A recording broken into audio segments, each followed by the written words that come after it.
pratiquement impossible aujourd'hui de relier toute la République sans pour autant avoir les ouvrages de franchissement. Un projet très salvatrice que nous allons vous présenter aujourd'hui, c'est un projet de 100 ponts. Ce projet de 100 ponts à travers la République démocratique du Congo sous la matérialisation de l'office de route. Voilà pourquoi nous avons approché pour vous, mesdames et messieurs, aujourd'hui, Herman Mutima Sakrini, qui est directeur général de l'office des routes. C'est lui notre invité. Mesdames et messieurs, bienvenue à toutes et à tous à votre magazine RDC Infrastructure et Développement.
Herman Mutima Sakrini, vous êtes directeur général de l'Office des routes. Merci beaucoup d'avoir répondu à notre invitation. Merci. J'ose croire que vous allez bien. Très bien. Nous vous avons approché aujourd'hui pour parler d'un projet, c'est le projet 100 ponts à travers la République démocratique du Congo. D'entrée de jeu, pouvez-vous nous parler de la jeunesse de ce projet de 100 ponts? C'est quoi exactement pour les gens qui nous suivent? Ouvrage des franchissements, ça vous aimez bien le dire que c'est impossible, ça j'ai tiré de vous, que c'est impossible de relier toute la République sans ouvrage des franchissements. Vous vous souvenez de ce qu'un grand professeur avait dit? La route du développement passe par le développement de la route. Parce que sans la route, on ne peut rien faire. Grâce à la route, en tant que moyen de communication, les populations peuvent se déplacer, les marchandises peuvent être transportées d'un endroit à un autre, et c'est ça qui crée l'activité économique. C'est ça l'importance de la route.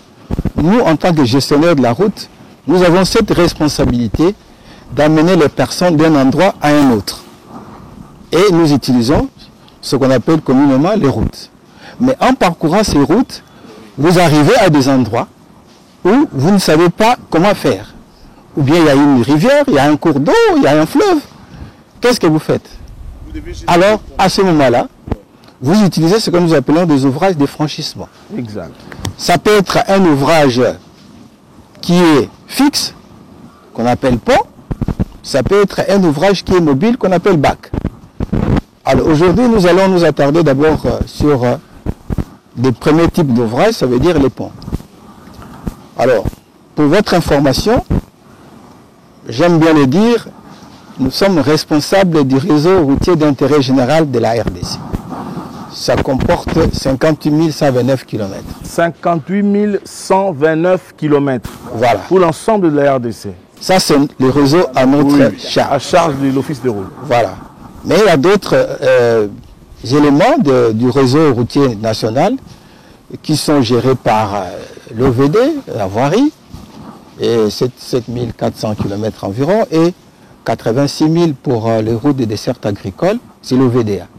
Donc nous avons cette responsabilité, et dans ce cadre-là, nous avons à charge tout ce qui concerne la route d'intérêt général. Alors sur notre réseau, il y a bien sûr ces ouvrages de franchissement, les ponts.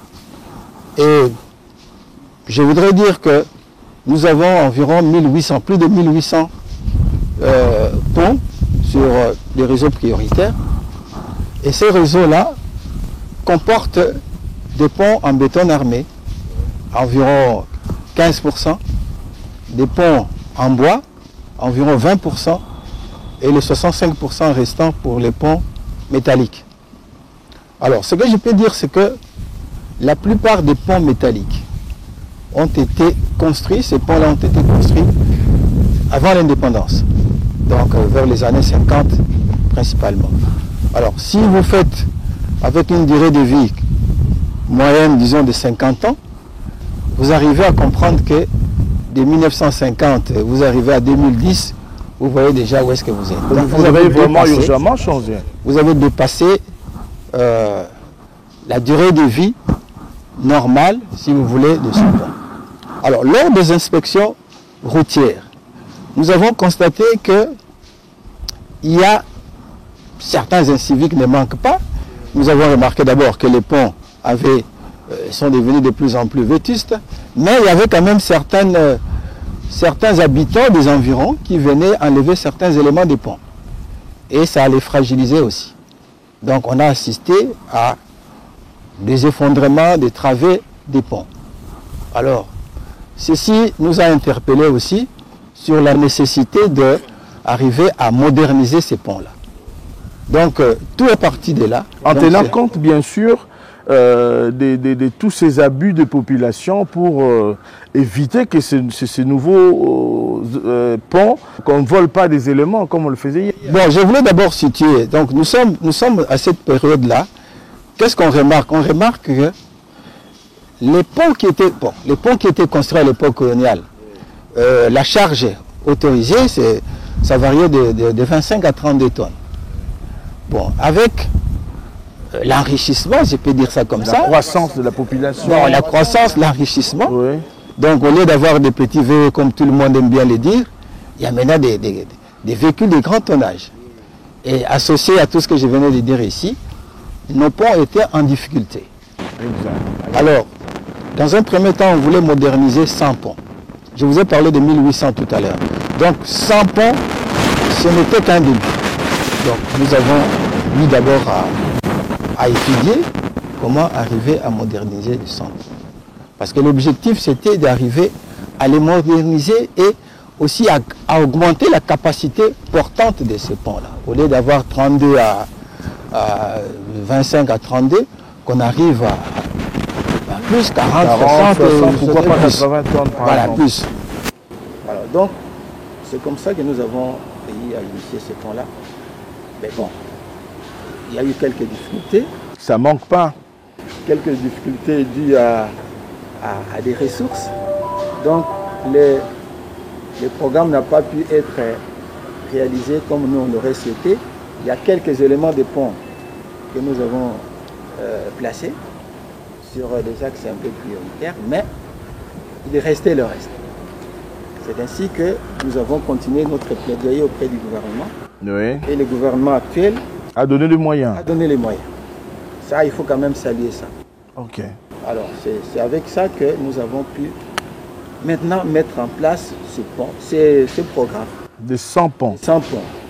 Alors, ce programme a deux volets. Le premier volet, c'est le volet de... Bon, au départ, c'était 30 ponts. Oui. C'était 30 ponts pour un coût de 12 millions 600 environ de dollars, 100 000 dollars. Mais ça a pris du temps pour arriver à ce que ce contrat entre en vigueur. Nous avons signé ce contrat-là en 2017, mais c'est seulement en 2020, avec le gouvernement qui a pris en place, qu'on a eu à avoir les moyens pour mettre ce contrat en vigueur. Donc c'est depuis l'avènement du président actuel, Félix Tshisekedi, voilà, que le projet a été mis en danse, je peux dire. Tout à fait. Voilà. Tout à fait. Alors donc, à ce moment-là, maintenant, nous avons eu les moyens pour mettre ce contrat-là en vigueur. Et les ponts ont commencé donc à être fabriqués. Et moi-même, je suis allé en France, dans les usines, avec les directeurs pour aller voir et examiner, voir dans quelles conditions ces ponts étaient fabriqués. Les éléments qui sont derrière nous ici proviennent de la France. De la France, voilà. Exactement. Donc, c'est comme ça que nous, on a pu mettre en force ce programme-là. Et après, nous avons négocié pour qu'au lieu de 30 ponts, que ce soit 44 ponts. Toujours avec le même fonds, la même enveloppe. Et nous l'avons obtenu. Donc maintenant, nous avons le premier lot de 44 ponts. Qui sont déjà en RDC ici, à Kinshasa. 44 ponts Oui. déjà en RDC. Ok. Donc 4 qui sont à Goma, qui sont venus par le Kenya, et le reste par ici. Donc il y a 10 qui sont en route maintenant, venant de la France, qui sont en route, qui vont arriver d'ici la fin du mois ou au début du mois prochain. Donc, si je comprends bien, le déploiement n'a pas encore commencé à travers les villes qui doivent bénéficier de ces ponts. Voilà, le déploiement supposait avoir les fonds. Parce qu'une chose est d'acheter les ponts, une autre est de les déployer et de les lancer là où il faut les lancer. Donc nous avons sollicité des fonds au niveau du gouvernement et le gouvernement, en tout cas, je voudrais tirer un coup de chapeau, le gouvernement a réagi promptement. Positivement. Voilà, et a mis des fonds à notre disposition. Et maintenant, le programme de déploiement a commencé. Donc nous rassembler parce qu'ici on a mis un peu les pièces Oui. en vrac dans des conteneurs. Maintenant on doit savoir que les éléments ici doivent aller à Embo sur la RN25 et l'autre ils vont aller là-bas, ainsi de suite. Donc ça c'est un grand travail que les techniciens ici vont faire pour les rassembler, les différentes pièces par rapport au pont et leur destination. Donc c'est ça ce travail-là qui est en cours actuellement. Et nous allons, d'ici la fin du mois, il y a déjà un premier lot qui va partir vers le Haut-Tour, en passant par Kisangani. Par route. Non, par fleuve. Par fleuve jusqu'à Kisangani et puis par route. Il y a d'autres qui vont prendre la route aussi d'ici, du côté du Kassai. Du côté du Kassai, ici, pour atteindre Chikapa et dépasser Kananga et allant sur la route de Donc, c'est ça le programme de déploiement. Parce que nous parlons du déploiement, monsieur le DG, quels sont les critères aujourd'hui qui peuvent faire que vous allez déployer 10 ici, 5 là-bas quels sont les critères? Est-ce que par rapport à ces déploiements, il y a un équilibre parce qu'aujourd'hui nous avons 26 provinces. Est-ce que le besoin est le même dans chaque coin de la RDC? Je vois où est-ce que vous voulez en venir. Nous faisons la répartition fonctionnelle. Alors, qu'est-ce que je veux dire par là?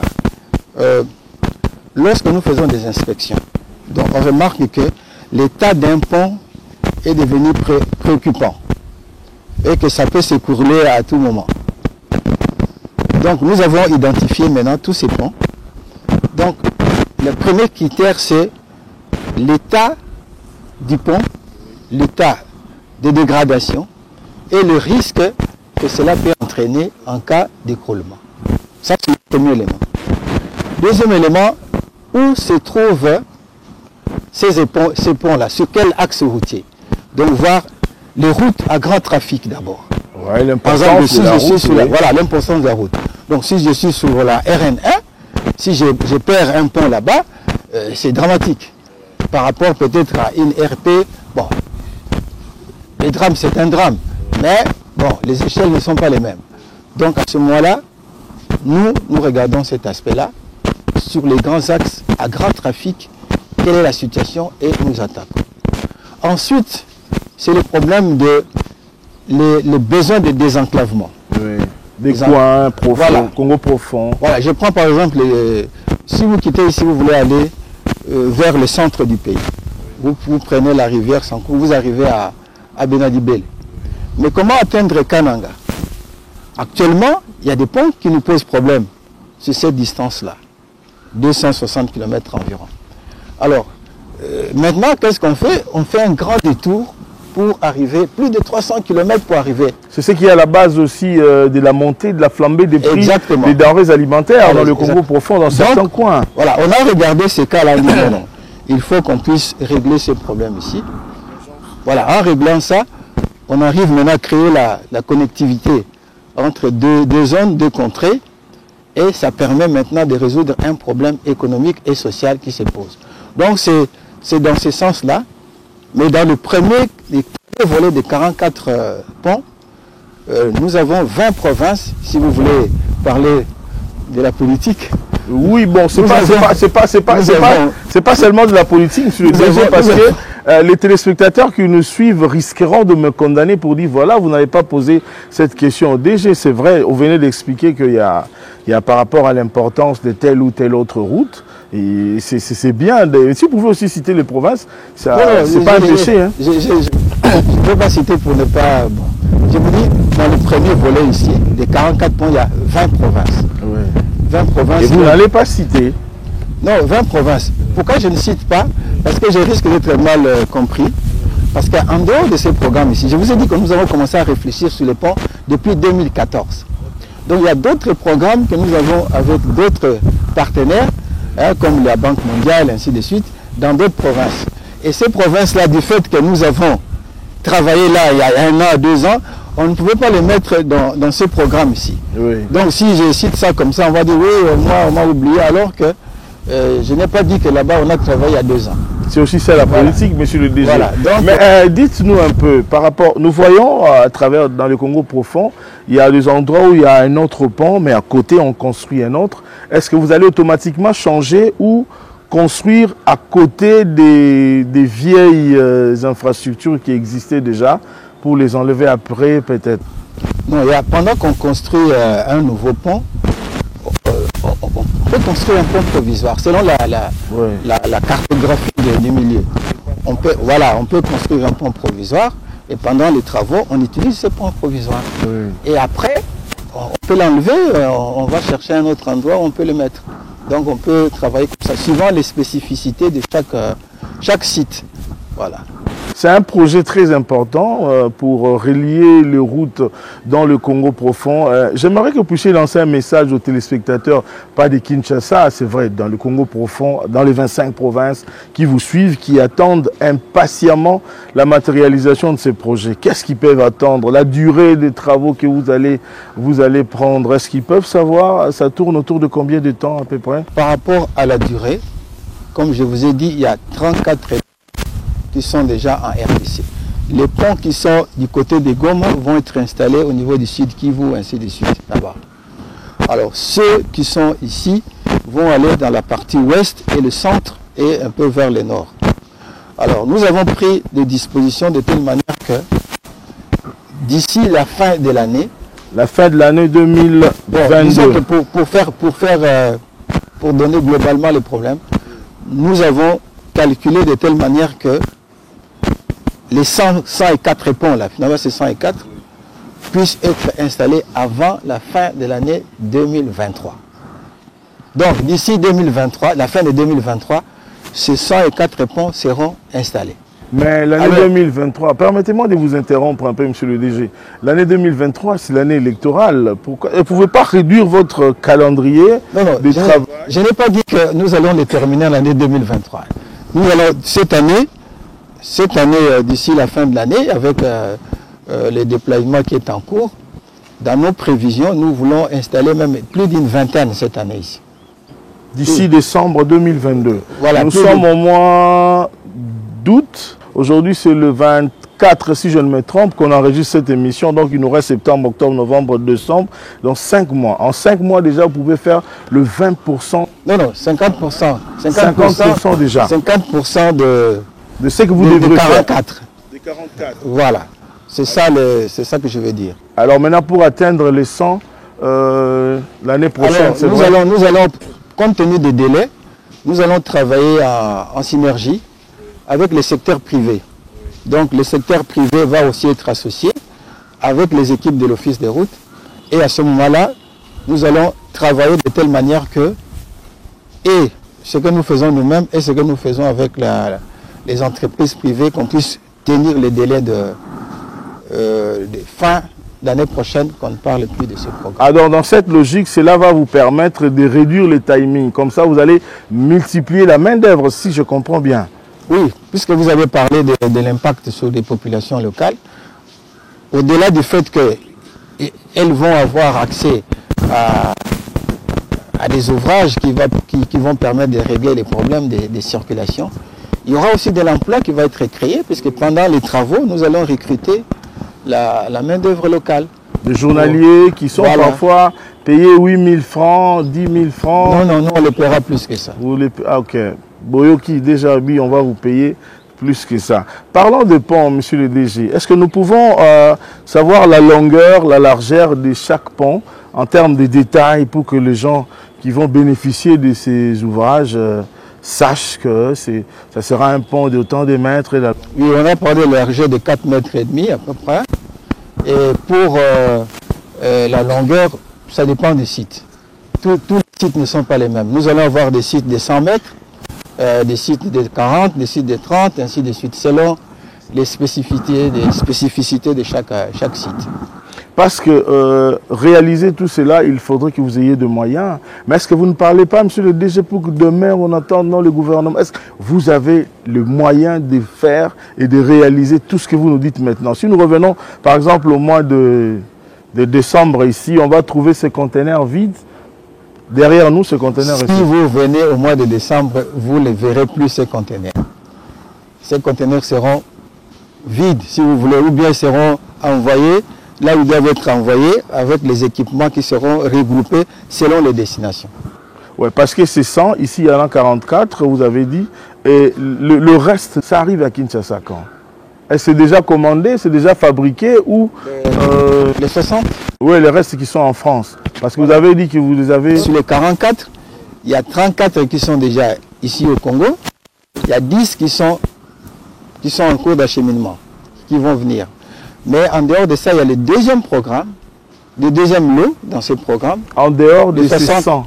En dehors des 44, il y a 60 ponts. Qui est dans la même enveloppe des 104, comme vous venez de le dire. Voilà, oui, qui est dans la même enveloppe des 104. Financé par le Trésor public. Exact. Mais pendant qu'on échangeait ici, vous avez parlé de la BAD. Alors la BAD intervient où? La Banque africaine de développement. Ça, j'ai parlé des programmes en dehors de celui-ci. Toujours le programme des ponts. Toujours le programme des ponts que nous avons commencé avant celui-ci. Mais qui n'est pas encore financé. C'est financé aussi. C'est pour ça que je vous ai dit que dans certaines provinces, nous avons déjà travaillé avec d'autres partenaires. Et comme il ne fallait pas... Le jour où nous allons faire une émission globale sur ce que nous avons fait, je vais vous citer tout ça. Non, ça ne dérange pas, vous pouvez aussi nous énumérer quelques-unes, par exemple. Oui, par exemple, pour vous donner un chiffre, les 3 dernières années ici, que ce soit ce que l'Office des routes a fait, par nos brigades, ou par ceux qui travaillent en sous-traitance par rapport à nous, nous avons travaillé sur 150 ponts. Les 3 dernières années. Profond, les 3 dernières années. Voilà, 2019, 2020, 2021. Là, avec le financement de la BAD. Pas seulement la BAD. Le Trésor public. Même le Trésor, ça dépend. Donc nous avons 90 ponts que nous avons eu à construire et 60 ponts que nous avons eu à réhabiliter.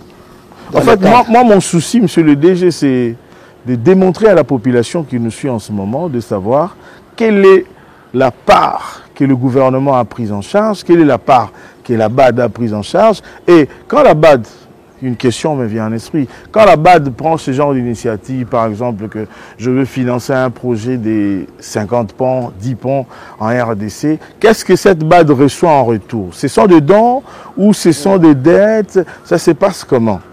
Non, la BAD, on va à la BAD avec un programme qu'on définit, on négocie avec la BAD, et la BAD, en fonction de ce que vous avez présenté comme dossier, et met de l'argent à votre disposition. Nous avons travaillé plus avec la BAD concernant, je prends la route nationale numéro 1, la RN1. Voilà, pour la modernisation de cette route. Et dans ce travail de modernisation, il y a bien sûr des ponts qui sont concernés. Mais ce n'est pas qu'on faisait un programme de modernisation des ponts avec la BAD. C'est l'ensemble, c'est-à-dire que ça prend et les routes et les ponts. Voilà, les routes, les ponts qui sont sur les axes modernisés par la BAD. Ok. Voilà. Maintenant, j'aimerais savoir, monsieur le DG, quand la BAD finance, la BAD met la main en poche. Prends l'exemple que la BAD, c'est une personne comme Aimé Mutombo, je sors mes 100 $ pour donner à l'Office des routes, pour faire un travail X. Mais en retour, qu'est-ce que la BAD reçoit? La BAD, c'est un partenaire de la République. La BAD peut intervenir sous forme de dons. Les dons. Et met de l'argent sous forme de dons à un pays. À ce moment-là, vous ne remboursez rien. Hein, vous avez le financement et vous travaillez sur base de ces dons. La BAD peut aussi vous amener des financements sous forme de prêts, mais avec des taux qui sont bien. Alors à ce moment-là, vous faites votre ouvrage, vous construisez votre infrastructure et vous avez maintenant un programme de remboursement de ce prêt-là convenu avec la banque. Via le FONER, par exemple? Non, le FONER n'est pas concerné par ça. Ah, il n'est pas concerné par ça. Ça, c'est directement la BAD et la République. Et le Trésor public. Avec les agences d'exécution. La BAD et le Trésor public, directement. Bon, les gouvernements. C'est ce que moi j'appelle Trésor public. Voilà, les gouvernements. Mais aussi, monsieur le DG, est-ce que c'est possible aujourd'hui, parce que vous nous avez parlé à peu près des 1000 pans, si je me trompe, plus de 1000 pour toute la République, y a-t-il possibilité aujourd'hui d'intéresser, d'entrer par exemple dans un partenariat public-privé où on peut réaliser quelques infrastructures et mettre des péages pour que ces gens-là récupèrent leur argent demain en vue d'accélérer le développement dans des coins perdus? Plusieurs fois, nous avons effectué des voyages avec vous à l'intérieur du pays. Vous voyez l'état que la République démocratique du Congo présente aujourd'hui. C'est vaste. Oui, c'est vrai, en dehors de... Parce que là, je dois dire que c'est l'effort du gouvernement. C'est l'effort du Trésor public, ce programme de 100 ponts ici. C'est des fonds propres du gouvernement. Bon, maintenant, compte tenu des besoins immenses du pays et de la volonté de tout le monde d'aller vite, il faut chercher d'autres mécanismes de financement. D'où l'intérêt d'avoir des partenariats publics-privés. Ces partenariats-là peuvent être exploités, les gouvernements négocient et ça permet d'avoir des fonds pour moderniser les infrastructures routières, en ce compris les ponts qui sont sur ces axes-là.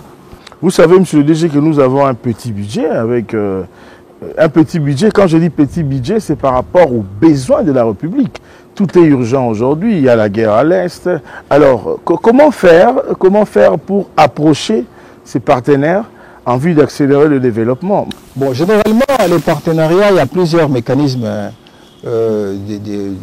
liés à ces financements-là. Il y a des financements qui arrivent à se gérer, à avoir tous les remboursements liés au péage, par exemple.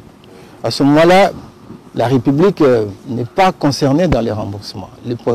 Les promoteurs viennent, et nous faisons une étude, et puis ça arrive à un coût.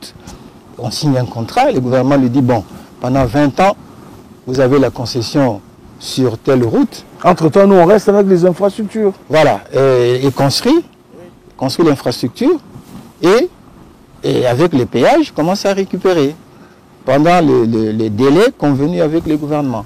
Et après, ce délai-là, il remet à l'État. Alors l'État peut en faire ce qu'il veut. Il peut encore signer notre contrat ou bien basculer ça dans le système public pour gestion. Mais pourquoi ça ne se fait pas, monsieur le DG? Non, ça s'est fait. Parce que il y a des études déjà menées dans ce sens. Ça s'est fait parce que, bon, on n'avait pas la culture de ces PPP ici dans le pays. Ça, je dois l'avouer. Parce que nous avons eu beaucoup de problèmes à mettre en place certains projets de PPP. Bon. D'abord, il fallait faire beaucoup d'études. Bon, les études n'étant pas encore totalement faites, il faut passer par là, parce qu'un investisseur, pour mettre son argent, doit savoir ce que ça va coûter. Et ça, il faut une étude d'avant-projet détaillé pour arriver à savoir effectivement ce que ça coûte. Voilà. Alors, ça, c'était le premier volet, la disponibilité d'études par rapport à ça. Alors, deuxièmement, maintenant, les garanties. Moi, j'amène mon argent et bon, qu'est-ce qui me rassure que, bon...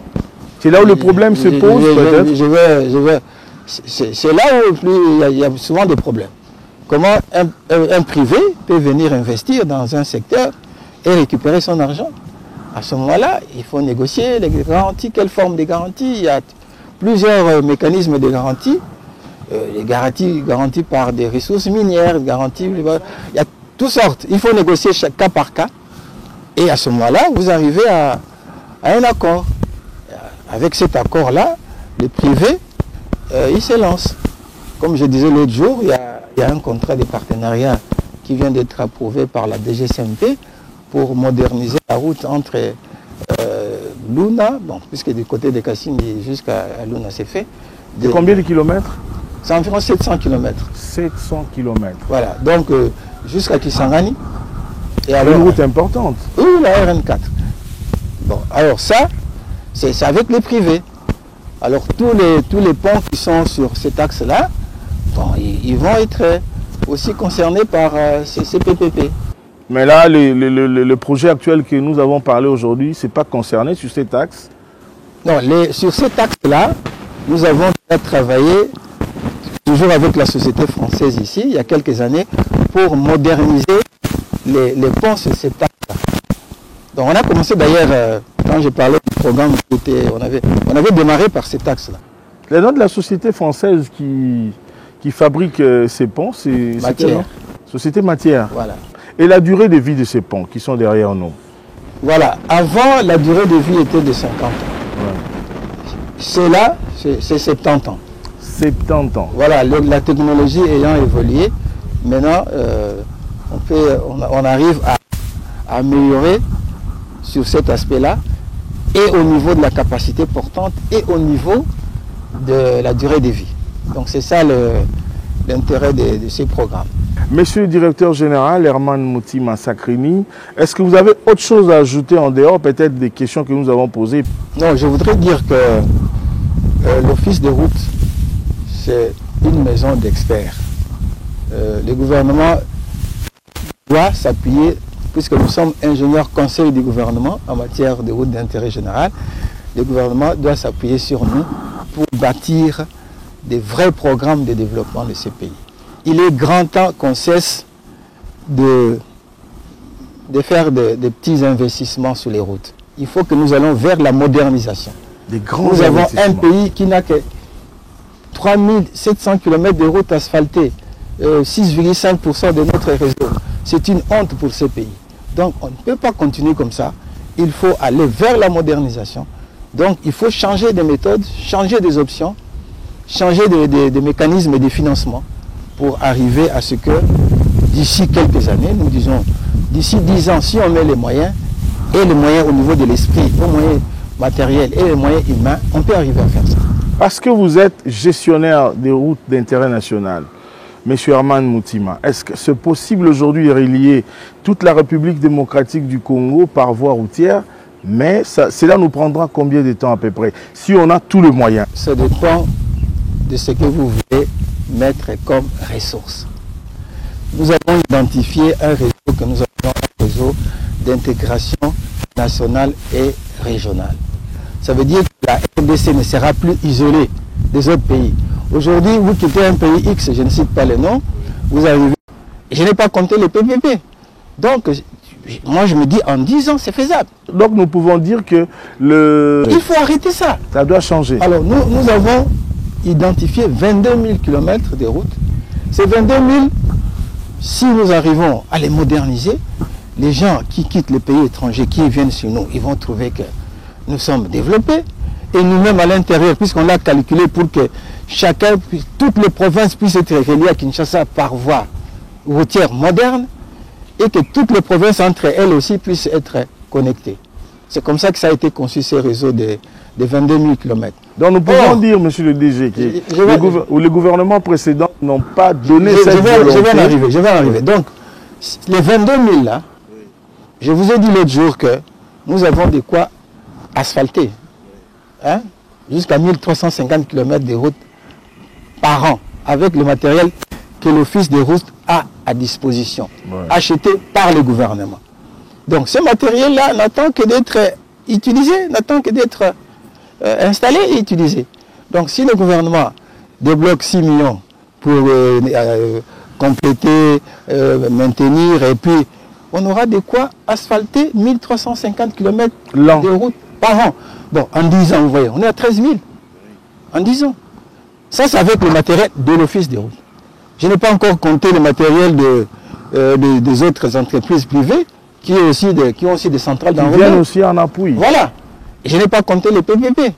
Donc, Moi, je me dis, en 10 ans, c'est faisable. Donc nous pouvons dire que le gouvernement précédent n'ont pas eu cette bonne volonté qui est en train de se manifester présentement avec Félix Tshisekedi. À la tête de la RDC, bien sûr.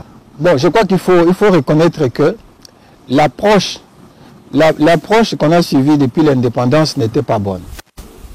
Bon, on était dans l'approche des routes en terre. Route en terre, route en terre, route en terre. Et c'est ça qui nous a amenés jusqu'à aujourd'hui. Maintenant, nous sentons avec le gouvernement en place qu'il y a une autre volonté d'aller de l'avant. C'est ce que j'ai souligné tout à l'heure avec ces programmes. Donc avec cette volonté de changer les choses, de ne plus faire comme avant, nous sommes sûrs qu'il y aura de bons résultats. C'est tout à l'honneur du gouvernement en place.